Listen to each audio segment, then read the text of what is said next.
Yesterday, I found myself in the middle of a total meltdown. Everything had been going well with my business. In the month of June, I officially made more from entrepreneurship than I made in a month of my corporate job. I've been enjoying the challenge of each day. And then bam, I got hit with a low. And to be fair, that day, it was one thing after another. I didn't sleep much that night because I'm 7 months pregnant. Enough said. Then I had a conflict with a friend on text message. Then I found out the coil in my air conditioner went out, which is going to cost thousands of dollars.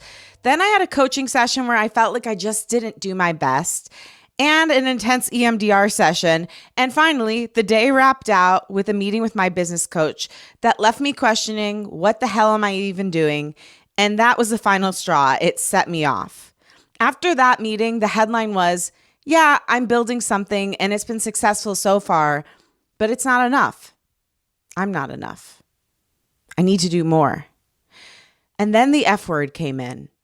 Failure. I felt like a failure. And after that, it was Spiral City, honey. It was straight up Twister in here, okay? But from the puddles of my tears came a lesson that I want to share with you. And that is how to deal with a creative or career spiral. Now that I have a little distance from it, I'm going to share how I'm getting through it and how you too can guide yourself when you inevitably go through a creative spiral or just a spiral in general. Welcome to Unleash Your Inner Creative with Lauren LaGrasso, the show that helps you claim your birthright to creativity and go after your wildest dreams by sharing tools for self-love, self-trust, and self-knowledge. As I mentioned on today's pod, we're going to go through how to recover from a creative spiral, which is a time when you melt down over career, creativity, or just the general toils of being a highly sensitive person in this world. So to go into it further, I really, now reflecting on it, think that yesterday was just a bad day. I have this thing, I am such an optimist that sometimes until I see something listed out, I don't even realize how much pressure I was under. I mean, there were so many stressors that piled up yesterday. I hate to classify days as good or bad, but yesterday, in looking back at it and all the things that happened, it was a genuine challenge. So as I mentioned at the top, there were a few things that went wrong, but what really set me off was feeling like I wasn't doing enough in the business. And this is my go-to when I'm under moments of stress. My go-to shame talk is, you're not doing enough. You need to do more. What's wrong with you? You haven't accomplished enough. Sometimes if it's really dark, as it was yesterday, I go into you're a failure, or I feel like you're a failure, or you're not smart enough to do this, or something really damning, okay? And yesterday, I had all those things happen, and then I went into right after the therapy session, which was like going into a memory from second grade in a classroom that made me feel dumb. I went into this coaching session, and my coach is amazing. She's helped me through so much. I love her to pieces. And she has a really big vision for me. She can like see from the future as most good coaches can, and they can see everything you're capable of, and they want you to accomplish it now. And so she was coming at me with a lot of different things that she wants me to do in order to grow my career and achieve the life of my dreams that I have been going after for many years now. And some of the things she was asking me to do, she had asked me to do the following week, which created a feeling of shame in me, and I hadn't achieved those. So I walked away, long story short, feeling completely overwhelmed. And last week, I mean, this was actually like a lead up that had a lot to do with even things that happened far before yesterday. Like last week, we really had a lot of focus put on medical appointments because we're getting closer. I'm actually at 33 weeks now, and preparation for the baby. We were in classes for the baby 3 days last week. So it was a high intensity week as far as baby preparation. And I just was less focused on my career last week than I have been, which is understandable because I'm also prepping for another major job that I've never done, motherhood. So long story short, didn't get as much accomplished last week as I wanted to. Then all those things happened yesterday, and it culminated with this feeling inadequate in my career, which sent me into a spiral. And in that moment where I was feeling inadequate in what I'm building, I thought, well, yeah, and right now I'm successful. I had the best month that I've had so far and a better month than I would have in a full month of working corporate. But I'm going to have to keep building and keep pushing. And I'm not even 10% of the way toward what I want and need to figure out. And I also started to think, God, like, I don't even know what I'm building. What is my business model? What am I doing? I just felt overwhelmed. Anyway, I had a massive crying spell. Thank God Tim was there and he asked me what I needed, and I just said I needed to cry and process. And so he held space. But I just felt like a failure in that moment, as I said, and I was spiraling. And from this experience, I really have since then broken down what happened, because I actually felt a lot better after I let myself go through it, and have been feeling better today as I have been taking action on some of the things I'm upset about. And so I want to share with you from where I'm at, which is still working through this, on what I did in order to get through this moment of spiraling, where there was a high stress day with many lifey things and also career stuff. And yeah, what I found to be effective so far and in the past. These are also things that I have used in the past that have been highly effective. So if you are having a day like I had yesterday, where it's just a pile up, it's one thing after another that is either going wrong or glitching in your life, the first thing to do when you are reaching that breaking point, which I was reaching that breaking point before I even stepped into that coaching session, but that coaching session put me over the edge. The first thing you're going to want to do is acknowledge the feeling or belief that is coming up in you that is causing you to get to the brink. So acknowledging all the things that have happened. Like I said, it wasn't until today when I listed everything out that I was like, oh shit, yesterday was intense. And then acknowledging the feeling that's coming up in you, and then the belief, naming what's happening. So that's the first step.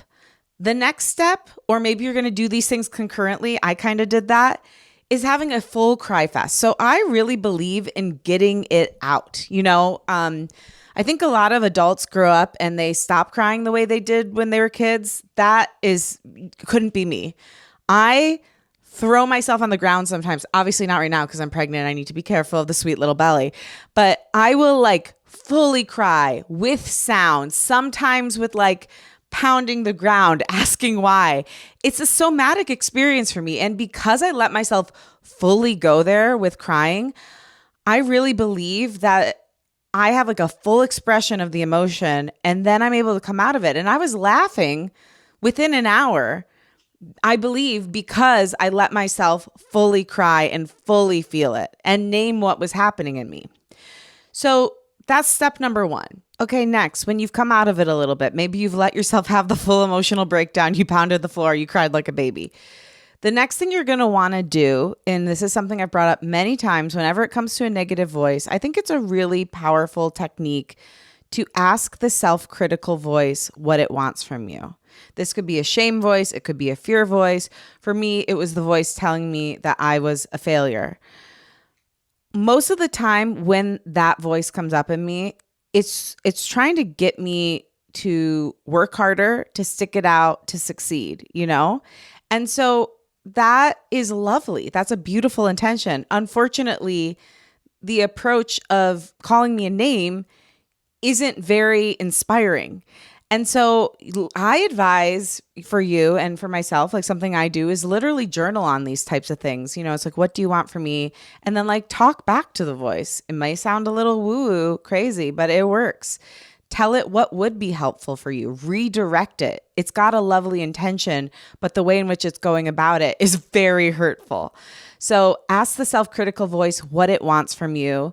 Find whatever its positive intention is, which there's typically one, and you can do that through meditation. You can do that just through talking to it in your head, sitting there in silence, or through journaling. There's many different ways. Find out what it wants for you and then redirect it in a way that's more positive. Another thing is, before you believe the story you're telling yourself, so this is the third step, before you believe the story you're telling yourself, ask, am I actually failing for me? Am I actually failing, or am I just exhausted, overwhelmed, underslept, emotionally activated, pregnant, processing something in therapy, and scared? Looking back on it, yes, my business is something that definitely upset me and made me feel like I wasn't doing enough, but it wasn't actually the full problem. I was exhausted. I was processing a lot in therapy that I think actually was coming out through that, because the stuff I was processing in therapy were big creative wounds created when I was just a little kid, 8 years old. And I think maybe some of that was coming out then. I'm dealing with pregnancy hormones. I was handling unexpected expenses in a time that's already stressful because I'm starting a new business and having this baby. And then my brain latched onto the thing that felt easiest to blame, my go-to, and the last thing that set me off, which is my work, my career, my business. So it's important to name everything that contributed to the feeling, why you're feeling what you're feeling, all the reasons, so that you can treat the issue or issues appropriately and tend to all pieces. For me, it's not just a tactical, practical thing that's going on, right? There's a lot of emotions wrapped up in this and beliefs wrapped up in this that need to be tended to. Okay, step 4. Gather evidence from reality and honor your wins. Usually when we're in one of these spirals, we're being incredibly dramatic and we're seeing a very small piece of the picture because, again, maybe we're in an emotionally vulnerable place, something set us off, and we went back into an old belief or thought pattern or cycle or spiral. So gather evidence from reality and see all your wins. Even if you've kind of achieved 1% of what you want to do, look at that and honor it. So for me, I did just have my most successful month yet as a business person.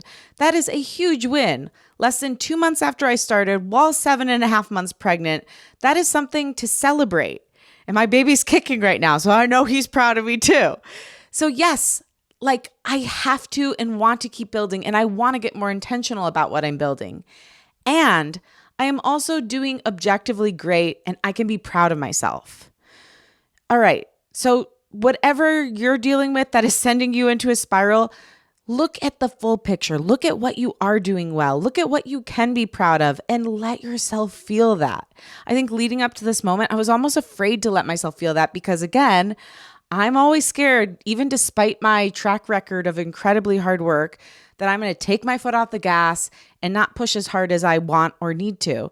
And my track record just doesn't show that. And so see what you've done well, what you're doing well, and make sure that in the midst of all this, while you're going through whatever pain you're going through, you celebrate your wins. All right, next. Number 5, apparently. Figure out the reason behind the things you feel aren't going well. So for me, there are things that I genuinely want to do more of and better of. I want to book more speeches. I want to have more of a product ladder in my business. And then obviously there's other things too, like, home repair and getting prepared for the pregnancy and all kinds of things. So look at the things in your life that are causing you to spiral, that aren't going well. And then ask yourself really objectively, what piece is in your control and what piece of that, thing that you don't feel is functioning optimally in your life, what piece is out of your control? For the things that aren't in your control, we have to accept them and have compassion for ourselves.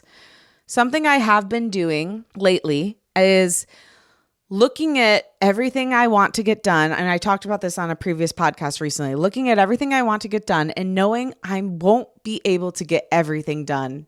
Probably. I might never be done. And at some point it just has to be enough. And I feel like this idea lives in the same world.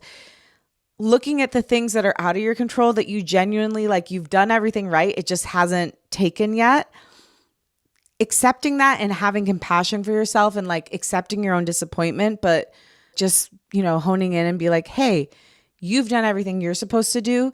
That is incredibly soothing in a situation like this. And then when you're looking at the things that are in your control, just start listing them and take small actionable steps to rectify them. Usually, again, we can take at least a millistep. Is that even a saying? I don't think so. We could take a small step, toward whatever it is that we want in life. Maybe we don't have all the answers. Maybe we are overwhelmed, but today we can do one thing. And that is good. That is enough, especially when you're in the middle of one of these big emotional spirals. So look at the things that aren't going well, figure out the reason they aren't going well, accept what's not in your control, and look at the things that are in your control and start to take small, actionable steps toward them. Reminders throughout this process. The unknown is part of it. You got to keep the faith. So It's okay to have moments like this, obviously. Like, we're going to have them. We're human. We care a lot. Most of us, I'm sure most of you listening are emotional creatures like me. And yet we can still keep the faith as things get hard. And I've been doing a really good job at this so far. But again, yesterday was just too many things. So you have one bad day. It doesn't mean that you're doing bad. It's one bad day. And later that night, or even the next day, remember to keep the faith and get back into the love of it. Small steps are still steps. This is something I mentioned in the last one, but even if you get 1% closer to your goal, that is something. Take it, honor it, celebrate your wins. That is a huge thing. Zoom out, look at the full picture. You may be telling yourself a story that is just a fraction true or maybe not true at all. You know, for me, there were a lot of things going on yesterday that if I could have really seen them all listed out, I would have thought, okay, I'm a little upset about this, but what I'm really upset about is this full picture. And also remembering that things are really going well overall and to have gratitude for that. And lastly, be honest with yourself about what is bothering you most and what you can do about it. What is out of your control, but what can you do about it? So there you have it. If you find yourself currently in a creative spiral or any kind of spiral at all, these are steps you can take to move through it. I am currently on the final step. I believe it was step 6 or 5 for those of you that were counting. I will keep you updated on how it goes. But all I can say is after doing the first several steps today, I'm feeling so much better. And I feel like I actually have a game plan to move forward in a way that is productive for me, for the business, and for my general life goals. So thank you so much for listening and for being a part of my new life as a full-time creative business owner. Your support means the world. If you want to work with me as a creative coaching client or podcast consulting client, you can reach out on my website's contact page or email me, lauren.lagrasso@gmail.com. If this episode resonated, please send it to a fellow creative, share it on socials, give us a rating and review on Apple Podcasts and a rating on Spotify. It means the world, helps the show get discovered, and pushes us up the algorithm. You can find us at Unleash Your Inner Creative and at Lauren Lagrasso. Unleash Your Inner Creative is executive produced and hosted by me, Lauren Lagrasso, with music by Liz Full. I love you and I believe in you. Stay safe, don't spiral. We'll talk next week. But if you do have to spiral, just use the steps. You'll be fine. Love ya.